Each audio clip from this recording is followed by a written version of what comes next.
last month and a half, God really took me on a roller coaster, up and down, back and forth. I didn't know what the heck was going on. And through the whole time, He started to show me what is most precious to me and what I'm really caring about. What, at the end of the day, is, or what should we be focusing on? And with that, before we start, I'd like to pray and just give God the glory, and also maybe buy some time for me to set up a little bit. But dear Heavenly Father, we just come to you now, and we want to give you the glory for the message you've brought upon my life and to share with others, Lord. And we just want to pray and ask that your word can touch all of our hearts and all of our lives, Lord, and help us to apply your word to our lives every single day, moving forward and beyond, Lord. And we just want to give you the glory and praise and honor. In Jesus' mighty name, amen.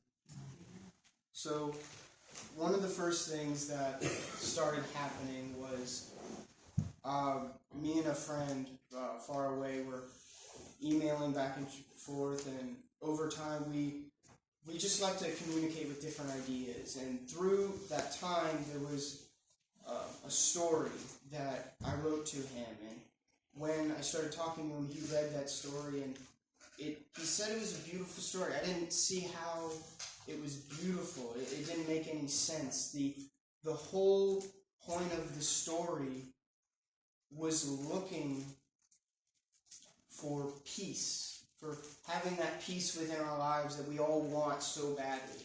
Out of the chaos of the world, out of every havoc or every circumstance, we all want peace. I would say that would be one of the biggest things. We just want rest. We want peace. We want to be able to come home after a hard day at work and just relax and turn on the TV and just have some fun. And within this story, it didn't make sense until God started putting these pieces together, until I started rereading what this story was about. And the story, I didn't have a good name for it, but all I called it was the old man story. And hopefully it doesn't screw up this time, but imagine, if you will, you sit down to talk to this once great man who gave you the world you live in today, and you wish to ask him a question about his life where once many people did. And as you begin to question, he stops you in your tracks before you say a word. He says to you, "What do you seek within the realm of wisdom where great minds are baffled by the words that enter their ears?" And the boy asked, "What have you achieved?" The man replies, "Everything you see before you, my hands have made." And the boy asked another question, "What have you learned?" The man replies, "Mere books cannot comprehend the lessons of this world, which many dare to read." And the old man starts to think that this boy's questions are tedious, not being worth the dirt under his boots after a hard day's work. Then the boy asks one final question: "Are you at peace?" And the old man's son starts to rush to defend his father. But his father raises his hand, halting his son's fury blaze. The old man answers as if a pain came over his chest. The old man replies, "No."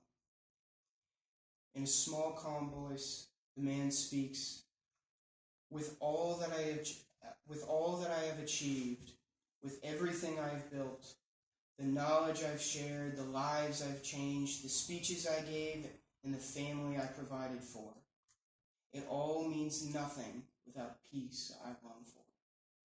It keeps me up at night, twisting and turning in my bed. Thoughts race through my head every day. The desire I wish to fulfill, it means nothing without peace. The old man reveals a tube that is connected to his back that is well hidden. And the man says again, "I can see your mind turning. A question. This device, what does it do?"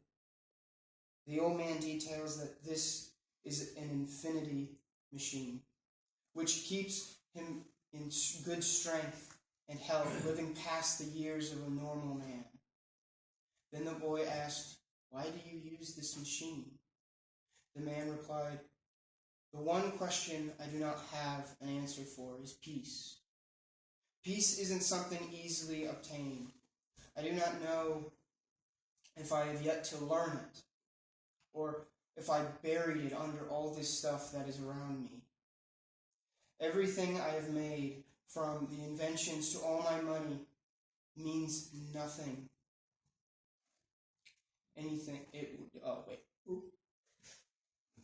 Money doesn't mean anything if I can't find peace after my job is done." The boy asked one final question before he had to head home. "What is your relationship with the Lord? Does it not bring you peace?" And the man replies with sadness and anguish, "I once loved the Lord with every ounce of my being, to where he taught me lessons and I never could have imagined. But over time I was desensitized by the world and by myself.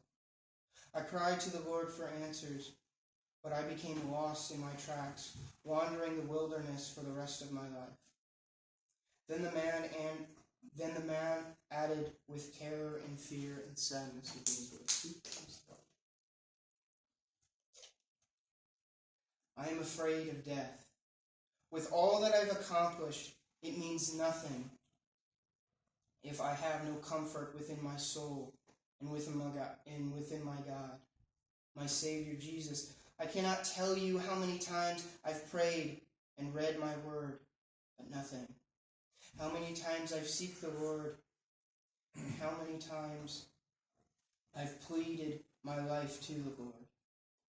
Some days I wish that I could have been as bliss as an animal on the ground who lives their life not caring for what to eat or what to do, but still knowing who created.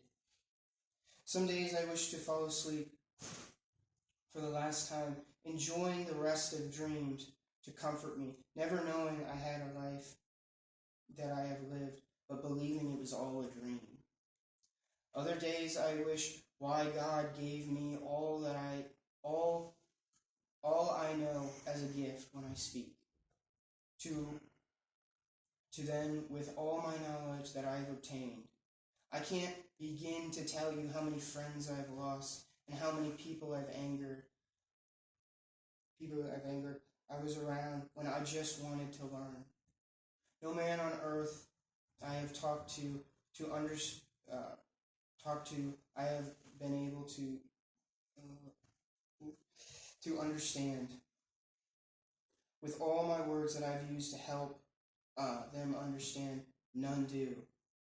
It hurts me when people come to my house asking for questions, filled with a sense of wonder, and after I give them the answer they are looking for, but it contradicts what they do the next day. And with that story, it shows where this world leads you. The worldly possessions that we seek for. One thing we all, I believe, is money. Money is a big thing that we care for.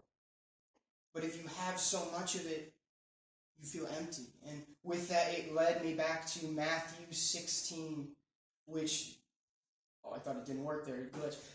But it talks about gaining the world, but losing your soul in that process. And having as much as you could, but not being filled. And it says here, "Then Jesus said to his disciples, 'If anyone desires to come after me, let him deny himself and take up his cross and follow me. For whoever desires to save his life will lose it.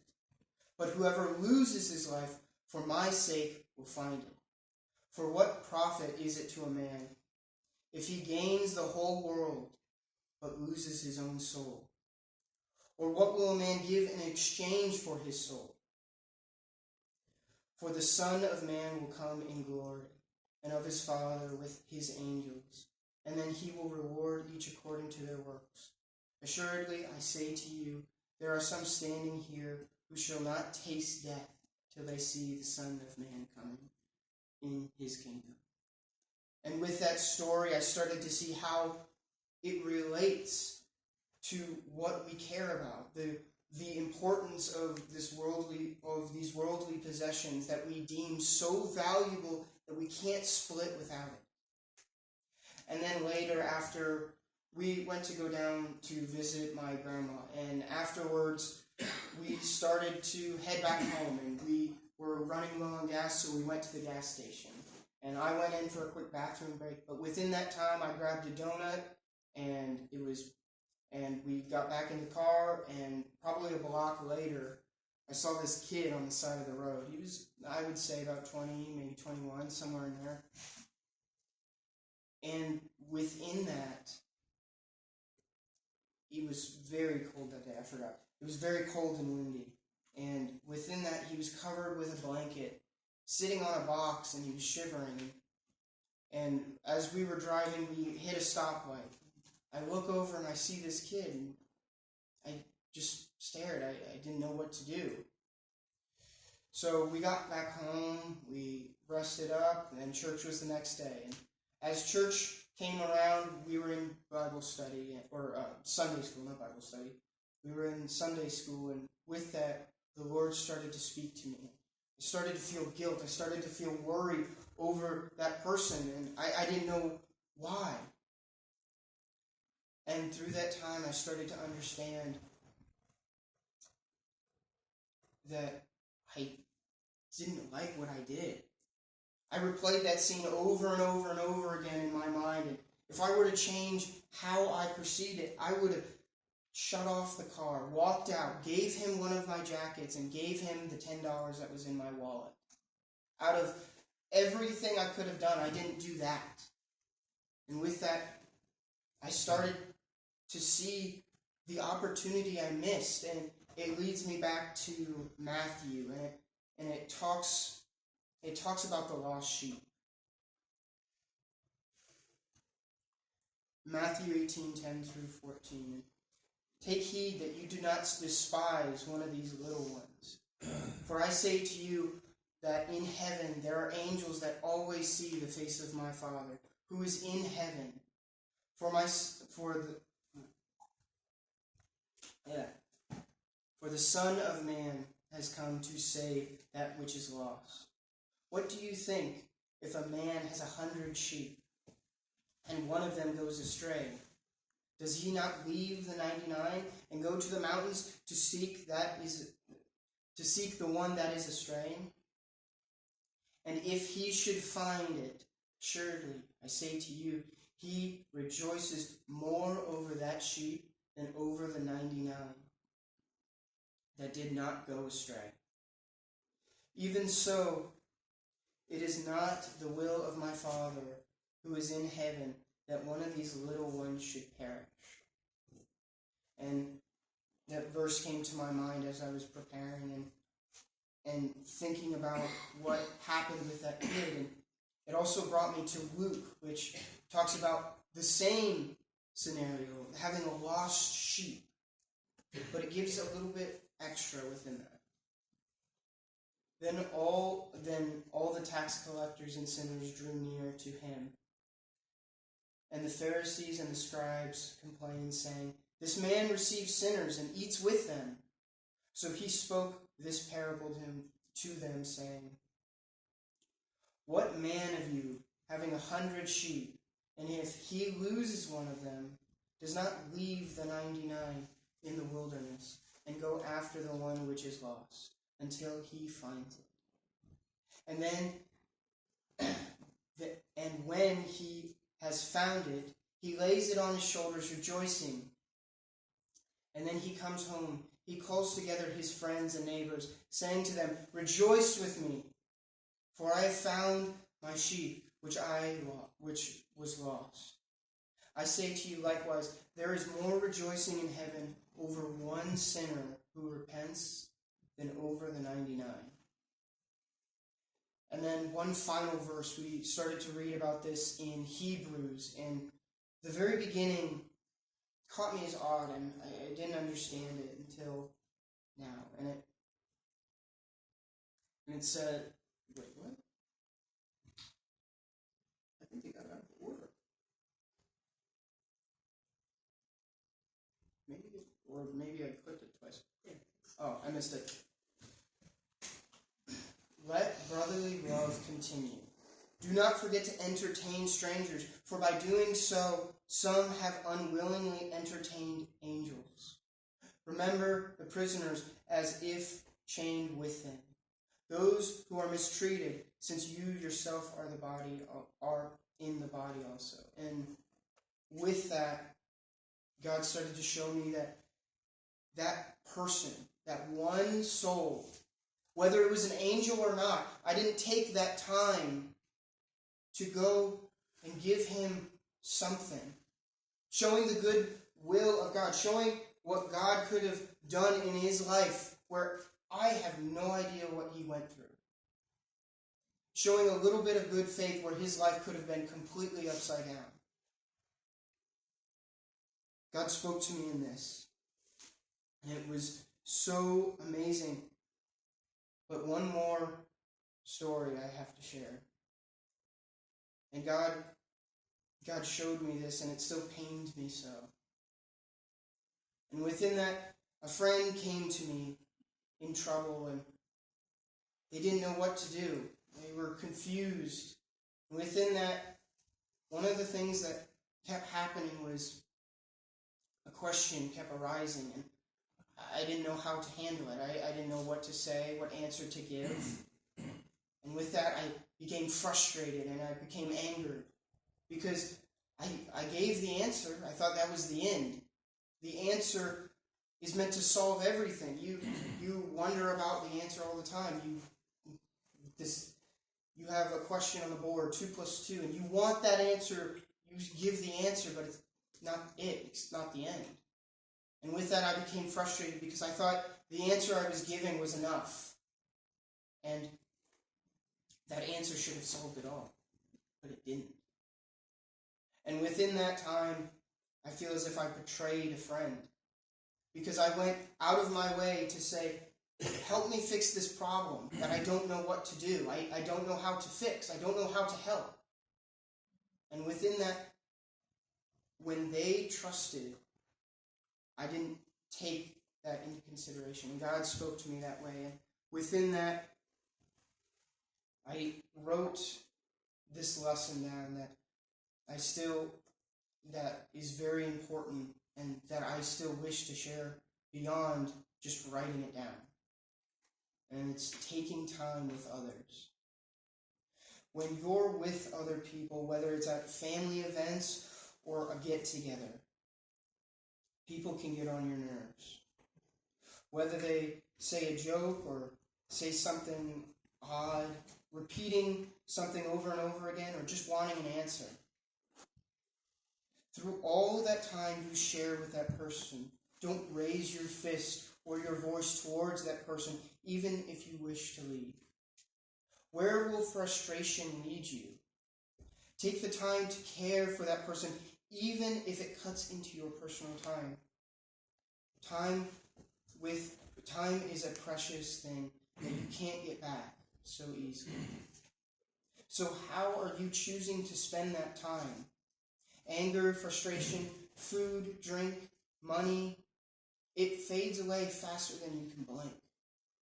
What's the point of anger if it lasts for several minutes?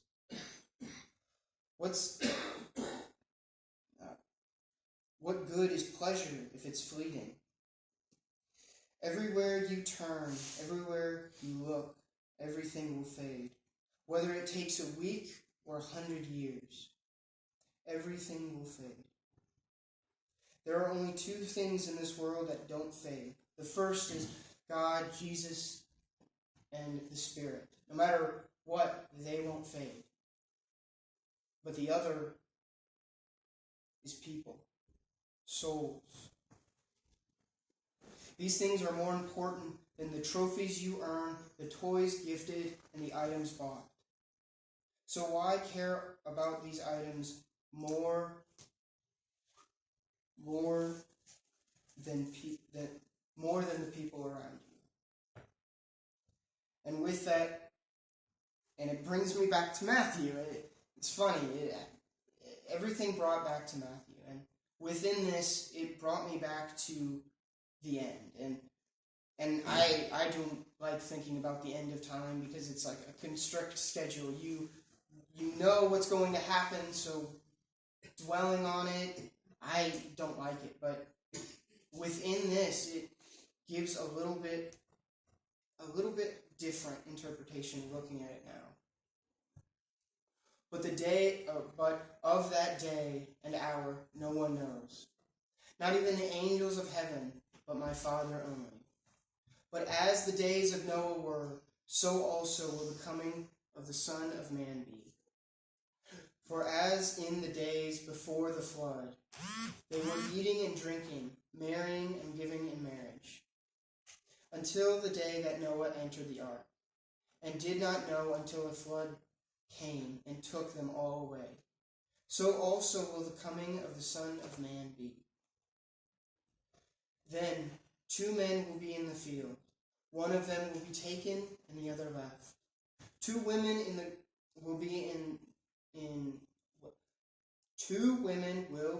grinding at the mill. One will be taken and the other left. Watch therefore, for you do not know what hour your Lord is coming. But know this, that if the master of the house had known what hour the thief would come, he would have watched and not allowed his house to be broken into. Therefore, you also be ready, for the Son of Man is coming at an hour you do not expect. And with that, we don't know the time or the day, the hour, the second, even what year he's coming. So every moment is precious. Every single moment. And there's a little bit extra in Matthew, and this is right before that. Immediately after the tribulation of those days, the sun will darken and the moon will not give its light. The stars will fall from heaven, and the powers of heaven will be shaken. Then the sign of the Son of Man will appear in heaven, and then all the tribes of earth will mourn, and they will see that the Son of Man on the cloud of heaven with power and great glory. And he will send his angels with great sound of trumpets, and they will gather together his elect from the 4 winds, from one end of heaven to the other. And with that, I got out of order. But within that, each moment, each time is precious. Each second is so precious that if all we do is put it in a bottle, put it on a shelf, and wait for that perfect time to enjoy it, it'll be lost, it'll be forgotten, and also it will be corrupted. You lost what you cared about. If you don't use the time now, what time will you have later? God showed me these lessons, and they are so important because now I see the whole thing leading back to what I started with, is what is most precious to us. What are we caring for about everything else? Are we caring for objects around us, whether our nice new car, the food we eat? What is precious to us? What do we hold so dear? And with that, we only have one life. One life to experience what God put on this earth. One of the things I prayed for when I got saved was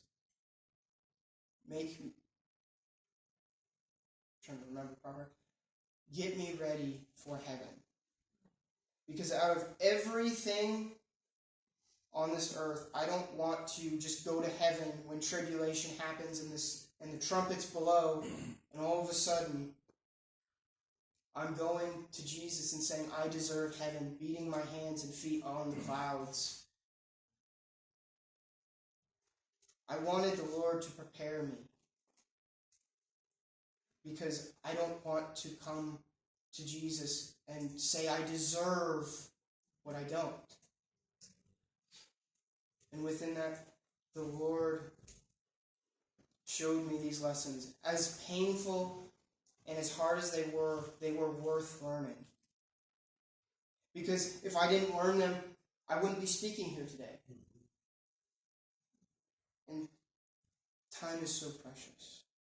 So how are we choosing to use that time? The end.